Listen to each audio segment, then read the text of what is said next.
Hello everyone, I am Shefali, your accountancy teacher from Vishwas School. Students, we were discussing about partnership fundamentals and today we will talk about interest on drawings. Means कि जब कोई partner अपने personal use के लिए firm से कुछ money withdraw करता है तो उसे कहा जाता है ड्राइंग्स।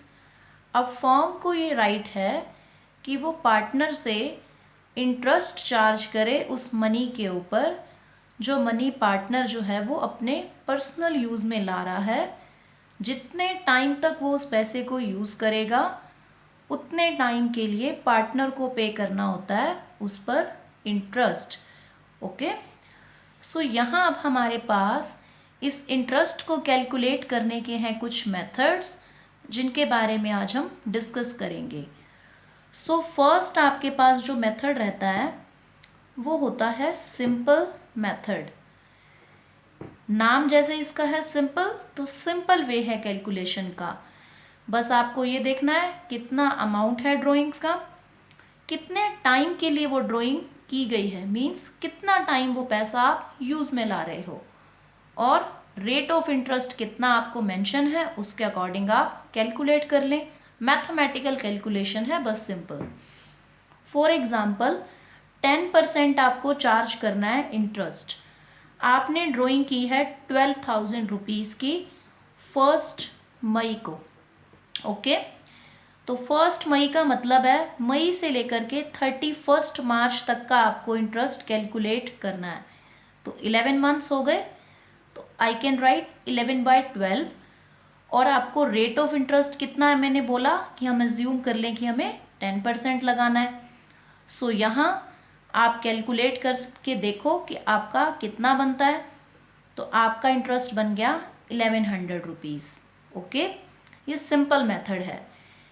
यहाँ पर इसको आप हर सिचुएशन में अप्लाई कर सकते हो, वो तब जब आपको टाइम पीरियड मालूम है कि मेरा ड्राइंग्स जो है वो इतने टाइम के लिए की गई हैं।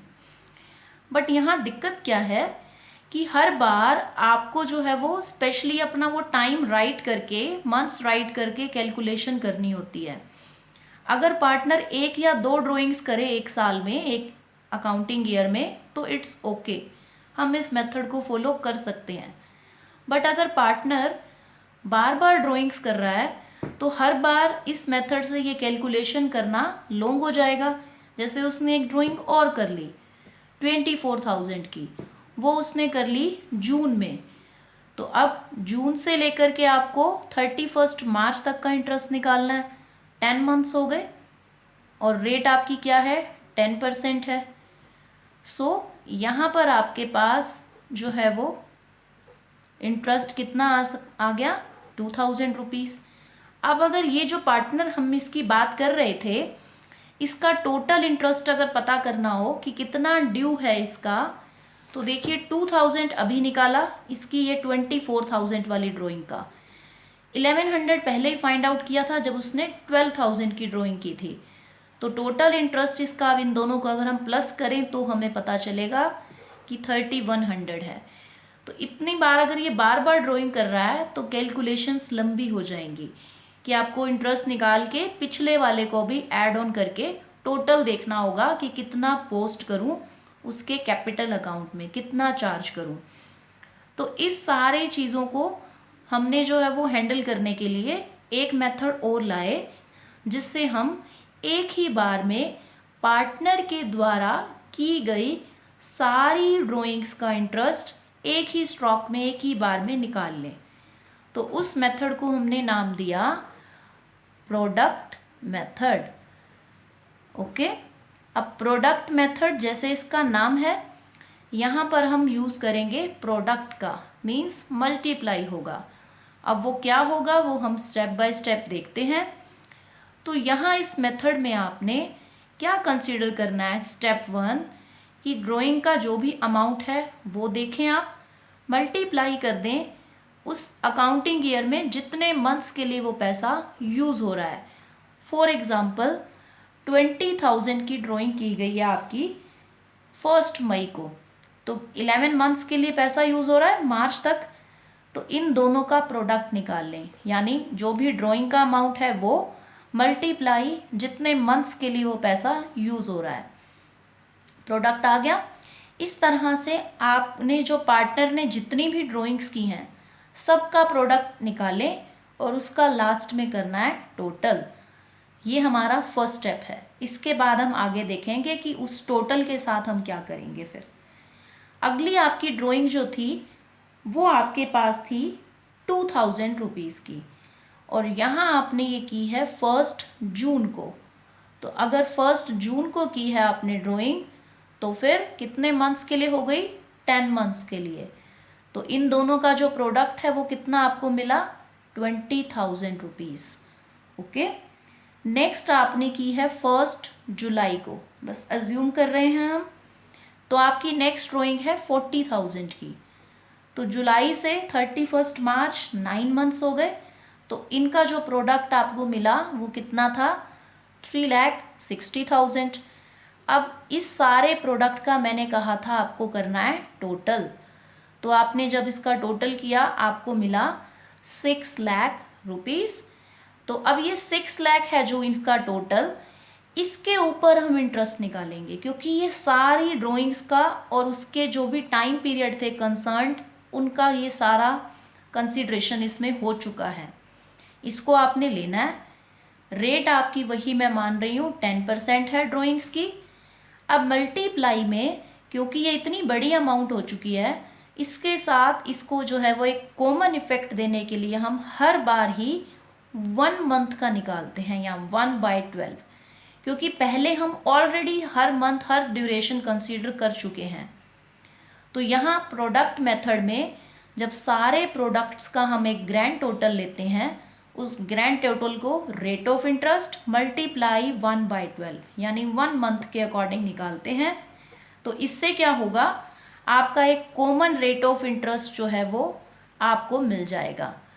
तो 5,000 रुपीज़ आपका टोटल जो है वो इंटरेस्ट है, ये सारी जो ड्राइंग्स की गई हैं इनका। सिंपल मेथड का यूज़ करते आप तो इनके ऊपर इंडिविजुअली जितना भी इंटरेस्ट आप निकालते हर एक ड्राइंग पर, उस सबको जब आप टोटल करते तो भी आपको 5,000 ही मिलता। यहाँ एक ही स्ट्रोक में हमने एक ही बार में पता लगा लिया कि 5,000 बनेगा। ओके। अब इससे रिलेटेड एक न्यूमेरिकल है, वो आप लोग प्रैक्टिस करेंगे, जिसमें आप दोनों ही मेथड्स को यूज़ करेंगे और देखेंगे कि दोनों मेथड्स का यूज़ करने से आंसर आपका सेम आता है या नहीं। ऑब्वियसली सेम ही आएगा, क्योंकि मेथड कोई भी हो, इंटरेस्ट तो पार्टनर से हमने सेम ही चार्ज करना है। That is up to you कि आपको कौन से वाला मेथड जो है वो प्रेफरेबल लगता है, किसको आप यूज़ करना चाहें। But it could be possible कि आपको एग्ज़ाम में एक स्पेसिफिक मेथड ही दिया जाए कि इसी से आप सॉल्व कीजिए, तो दोनों ही मेथड्स को हमें इक्वली प्रैक्टिस करना है। ओके। अब हम नेक्स्ट बात करते हैं कि कई बार पार्टनर जो है वो एवरी मंथ ड्राइंग करता है, मंथली ड्राइंग्स कर रहा है एवरी मंथ, कि वो श्योर है कि एवरी मंथ करेगा। तो उस टाइम पर हम एक नया फॉर्मूला जो है वो लगाते हैं। अब उस फॉर्मूला की हैं कुछ कंडीशंस जिनको आपको फॉलो करना ही होगा। मीन्स अगर वो अवेलेबल हैं वो दोनों बातें, तो वो फॉर्मूला आप लगाएंगे, अदरवाइज नहीं। तो यहाँ पहली जो कंडीशन है आपकी वो ये है कि जो अमाउंट है ड्राइंग्स का दैट शुड बी इक्वल, कि जो ड्राइंग है अगर एक बार 10,000 की है, अभी देखो मैंने अलग अलग अमाउंट लिए थे, इसीलिए वहाँ पर मैंने वो फॉर्मूला यूज़ नहीं किया, क्योंकि हो ही नहीं सकता था। अमाउंट जो है वो ड्राइंग का अगर एक बार 10 है तो हर बार 10,000 की करे पार्टनर, इक्वल अमाउंट की हो। सेकेंड कंडीशन जो है आपकी, जो टाइम गैप है ड्राइंग्स के बीच that should be equal. Means every month अगर बिगनिंग में है तो हमेशा बिगनिंग में ही करे, एंड ऑफ द मंथ में है तो हमेशा ही एंड ऑफ द मंथ में करे। एक ड्राइंग से दूसरी ड्राइंग के बीच का जो गैप है वो इक्वल रहना चाहिए, तभी आप ये फॉर्मूला यूज़ कर पाएंगे जिसकी अब मैं बात करूँगी। ये दोनों कंडीशंस लगनी चाहिए। यूँ नहीं कि कोई भी आपको सम दिया गया है कहीं भी उठा के हम लगा दें। पहले ये देखना है कि हर बार इक्वल है ड्राइंग और टाइम गैप जो है वो इक्वल है या नहीं। तो अब हम बात करते हैं इस फॉर्मूला की कि क्या होता है ये फॉर्मूला। बहुत ही सिंपल सा लॉजिकल सी बात है। यहाँ पर आपको इस फॉर्मूला में एक्चुअली आप क्या फाइंड आउट करना चाह रहे हैं, पहले तो हम वो बात करते हैं। देखिए, रेट ऑफ इंटरेस्ट आपको गिवन है कि कितने परसेंट से आपने चार्ज करना है। अब आपको बोले कि आप हर बार मंथ की जो पहली आपकी फर्स्ट तारीख है उसको आप ड्राइंग कर लेते हो, जो है वो 10,000 की सपोजिंगली ये कहा गया है आपको। तो अब दो तरीके हैं, या तो मैं सिंपल मेथड या प्रोडक्ट मेथड का यूज़ कर लूँ और पूरे जो है वो 12 मंथ्स की कैलकुलेशन करूँ। प्रोडक्ट वाले में प्रोडक्ट निकलेगा, सिंपल वाले में 12 बार आपको 12 टाइम्स कैलकुलेशन करना पड़ेगा। तो यहाँ उसके बजाय मैंने सोचा कि एक ही बार में काम हो जाए और प्रोडक्ट वगैरह भी ना निकालना पड़े। तो हमें लगा रेट मेरे को पता है, अमाउंट ड्राइंग का मुझे पता है, तो एक कॉमन टाइम पीरियड होना चाहिए जिसको लगा करके यूज़ करके मैं ड्राइंग्स के ऊपर इंटरेस्ट निकाल सकूं। तो वहाँ पर नीड पड़ती है हमें इस फॉर्मूला की। ये फॉर्मूला आपको एक कॉमन पीरियड, या आप कह लीजिए कि आपको एक एवरेज पीरियड बताता है जिसको यूज़ करके आप जो है वो अपना इंटरेस्ट फाइंड आउट कर सकते हो एक ही टाइम में, एक ही बार में। तो फॉर्मूला सेज कि time left after first drawing plus time left after last drawing divided by 2। Okay, यहाँ पर आपके पास कि टाइम जो है आपकी फर्स्ट ड्राइंग करने के बाद कितना टाइम रहा अकाउंटिंग पीरियड का, लास्ट ड्राइंग करने के बाद कितना टाइम रह गया था आपके अकाउंटिंग पीरियड में, 31 मार्च तक होता है, डिवाइड बाय में 2। तो इससे जो निकलेगा वो निकलेगा एवरेज पीरियड। एवरेज पीरियड मतलब कितने मंथ्स का आप इंटरेस्ट लगाओगे आपके ड्राइंग्स के अमाउंट पर। अब मैं यहाँ अगर एक एग्जांपल लूँ कि अगर आप हर बार बिगनिंग ऑफ द मंथ में जो है वो ड्राइंग कर रहे हो, बिगनिंग का मतलब फर्स्ट डेट को हर बार आप कर रहे हो, तो देखो फर्स्ट ड्राइंग करने के बाद कितना टाइम रह जाएगा। अब मैंने जो है वो 1 अप्रैल को एक ड्राइंग की, पूरा साल ही पड़ा है उसके बाद तो अभी, तो मंथ्स में अगर मैं लिखूं तो time left after first drawing कितना है आपका, यस 12 मंथ्स रह गए। और लास्ट ड्राइंग आपने कब की होगी, मार्च के मंथ में, 1 मार्च को, आखिरी मंथ मार्च होता है, तो 1 मार्च को की है तो अभी पूरा मंथ पड़ा है मार्च का, तो 1 लिखा, डिवाइडेड बाय में 2, तो 13/2 मीन्स आपको जो है वो 6.5 मंथ्स का जो है वो इंटरेस्ट लगाना है ड्राइंग्स के ऊपर। जब कभी एक पार्टनर जो है वो बिगनिंग ऑफ द मंथ के ड्राइंग करे तो उस टाइम पर एवरेज पीरियड आपने लेना है 6.5 मंथ्स। उसके अकॉर्डिंग जो भी अमाउंट होगी ड्राइंग्स की उसको आप जो है वो कंसिडर करेंगे। अब यहाँ पर अगर एंड ऑफ द मंथ लेना हो आपको तो बस आपका थोड़ा सा चेंजेस आएंगे। एंड ऑफ द मंथ में जो time left after first drawing होगा वो क्या होगा, अगर मैं अप्रैल के एंड में करती पहली drawing, end of the month में है, तो टाइम कितना लेफ्ट होता फर्स्ट ड्राइंग के बाद, 11 मंथ्स, क्योंकि अप्रैल बीत जाता, एंड ऑफ द मंथ है। लास्ट ड्राइंग करने के बाद कितना टाइम बचता, नथिंग, क्योंकि मार्च के एंड में करती अगर तो कुछ भी नहीं रह जाता, 0 बाय में 2। तो यहाँ पर 5.5 मंथ्स का इंटरेस्ट लगेगा अगर ड्राइंग्स जो हैं वो एंड ऑफ द मंथ में की जाएंगी। बस आपको ये एवरेज पीरियड निकालना है इस फॉर्मूला से, उसके बाद आप बस सिंपल तरीके से कैलकुलेशन करेंगे। अब हम एक स्टेटमेंट रीड करेंगे जिसे हम यूज़ करके हमारा सम सॉल्व करेंगे। So here is the statement, it says A, B, C are partners in a firm. You are informed that A withdraws 10,000 from the firm in the beginning of every month. और B जो है वो 10,000 end of the every month में करता है। Okay, पहले ए और B को कंसिडर करते हैं, फिर सी की बात करते हैं वो कब कर रहा है। सो यहाँ आपने अभी अभी देखा कि बिगिनिंग ऑफ द मंथ यानी time left after first drawing जो है वो कितना रह जाएगा जब बिगिनिंग में करेगा, 12 मंथ्स। आगे क्या था formula, time left after last drawing. तो अगर बिगिनिंग में ही कर रहा है तो मार्च में, बिगिनिंग में की होगी जब, तो लास्ट ड्राइंग मार्च में हुई है, कितना टाइम रह गया, 1 मंथ, बाय में 2 मीन्स 6.5 मंथ्स का मुझे जो है वो इंटरेस्ट चार्ज करना है। अब ए ने जो है वो 10,000 रुपीज़ एक मंथ में विड्रॉ किए हैं, 12 मंथ्स में कितने कर लिए होंगे, 1,20,000 रुपीज़। तो बस टोटल ड्राइंग का अमाउंट आपने पिक करना है। यहाँ रेट आपको लगानी है इस सम में 8% और एवरेज पीरियड अभी मैंने निकाला 6.5 मंथ्स का। तो वो राइट करेंगे आप, बस अब कैलकुलेशन करेंगे, पॉइंट हटा करके हम कैलकुलेशन को जब करेंगे तो आपके पास your answer will be 5,200 rupees. A को हमने जो है वो उससे इंटरेस्ट चार्ज करना है। अब हम बात करते हैं बी की, कि बी के केस में क्या रहेगा।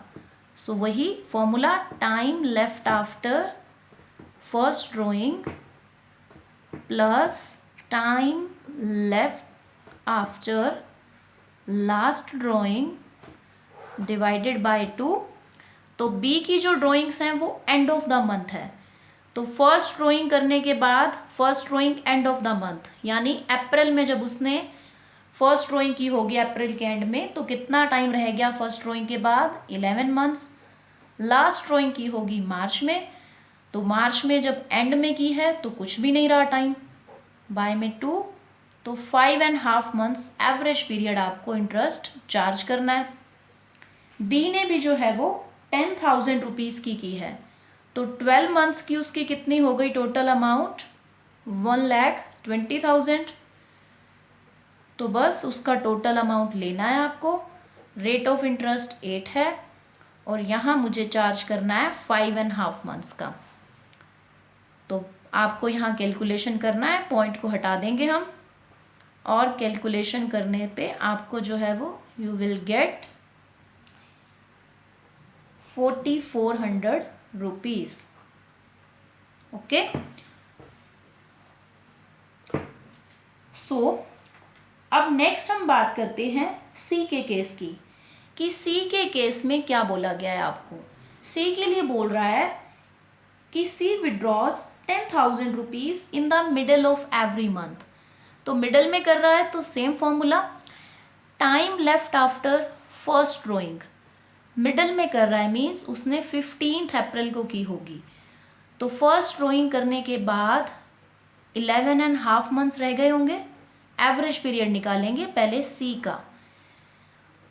लास्ट ड्राइंग उसने की होगी 15th ऑफ मार्च को, आखिरी मंथ मार्च ही होता है, तो आखिरी ड्राइंग उसने 15th ऑफ मार्च को की होगी, तो उस टाइम पे टाइम कितना रह गया, 0.5 मंथ्स यानी आधा मंथ रह गया, डिवाइडेड बाय 2। तो यहाँ 12/2 मीन्स 6 मंथ्स आपने एक एवरेज पीरियड लेना है, जिससे हम सी की ड्राइंग्स का इंटरेस्ट फाइंड आउट करेंगे।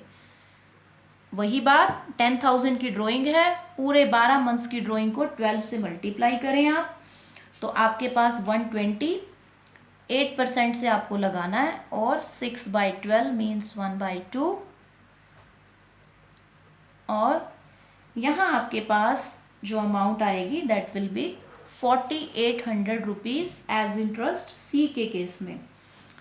ओके, सो इसी तरह से फॉर्मूलाज लगाते हुए आपको इन सम्स को सॉल्व करना है, कि बिगनिंग में कर रहे हो आप या कब कर रहे हो, तो उस टाइम से हमारा जो फॉर्मूला है बस उसमें चेंजेस आते जाएंगे। तो इसी टाइप के कुछ सम्स आप जो है वो प्रैक्टिस करेंगे। That's all for today, thank you so much.